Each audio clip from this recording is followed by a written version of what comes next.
কি মর্মান্তিক ঘটনা দেখেন।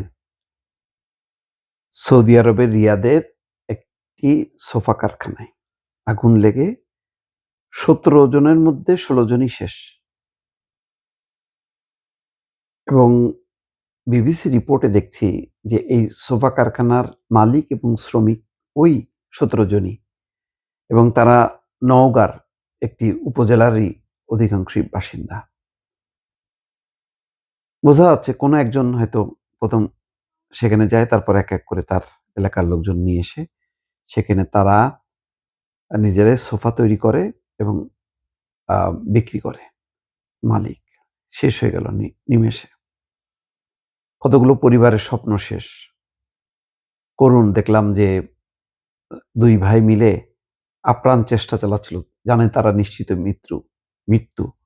তো উম মৃত্যু হবার আগে যখন দাউ, দাউ করে জ্বলছিল, তারা আটকা পড়ছে। মেইন গেটও বন্ধ। তখন বাড়ির সাথে কথা বলতে চেয়েছিল। কিন্তু মানে ফোন ধরেনি। বলছিল যে, "বাসার সবাই কি মানে পুড়ে মারা গেছে? যে ফোন ধরছে না?"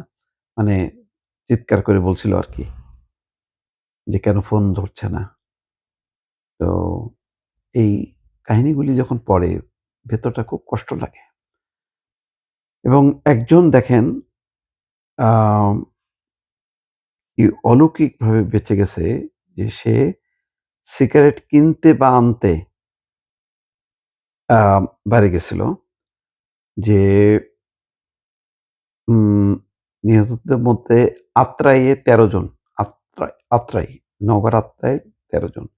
বিদ্যুতের শর্ট সার্কিট এ মারা গেছে। এবং চুল কাটাতে গেছিল হাবিবুর। সে ঘটনাক্রমে বেঁচে গেছে। আর কেউ বাঁচতে পারেনি। সবাই শেষ। এবং আপনি দেখেন প্রবাসে যখনই দুর্ঘটনা,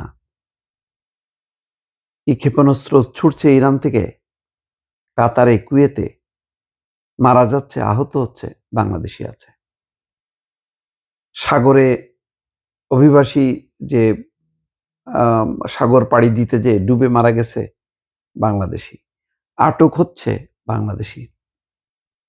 যেখানেই দুর্ঘটনা, যেখানেই খুব মানে মৃত্যু, হতাহতের সব খবরের মধ্যে নানাভাবে, সেটা আম সাগরে হোক, আগুনে হোক, দুর্ঘটনা হোক, অ্যাক্সিডেন্ট হোক, সব জায়গায় দেখবেন যে বাংলাদেশী আছে।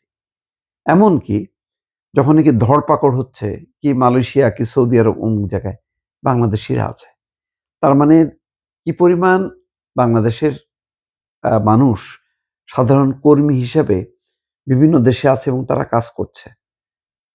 তাদের রক্তের বিনিময়ে সেই দেশের শ্রমবাজারে আ আ সেসব দেশ টিকে আছে বা সেসব দেশে অবদান রাখছে আমাদের কর্মীরা। কিন্তু কোনো গুরুত্ব নেই। এখন দেখি যে মধ্যপ্রাচ্যে যখন সামরিক প্রতিরক্ষা চুক্তি, সেখানে শাহবাজ শরীফকে দেখা যায়, সালমানকে দেখা যায়, সৌদি প্রিন্স এবং এরদোয়ান তাদের পাশাপাশি দেখা যায়। বাংলাদেশের সেই গুরুত্বপূর্ণ জায়গাগুলোতে নেই। মানে আমরা হলো যদি আমাদেরকে ডাকে অনেকগুলো দেশের মধ্যে আমরা একটা। কিন্তু ৪-৫ টা দেশ, বাংলাদেশেরও তো আ তার সামরিক বাহিনী আছে, তার শক্তি আছে। তার এত শ্রমিক, এত লোকবল কাজ করে। কিন্তু গুরুত্বপূর্ণ আ যেই আন্তর্জাতিক পর্যায়ে উম যখন নাকি নানা বৈঠক হয়, চুক্তি হয়, সেসব জায়গাগুলোতে আমাদের মুখগুলো দেখা যায় না। খুবই কম দেখা যায়। আর যত খারাপ খবর, যত দুঃসংবাদ, যত মৃত্যু, সবকিছু হলো আম আমাদের মানুষগুলো উপর দিয়ে চলে যাচ্ছে ঝড়। আমরা রেমিটেন্স আমরা মানে প্রতি এখন দেখি মাসের শেষ না। ৭ দিনে কত রেমিটেন্স আসলো, ১০ দিনে কত রেমিটেন্স আসলো, অর্থাৎ তারা পাঠালো। কত কষ্ট এর পেছনে। আমরা সেগুলি তুলে ধরি।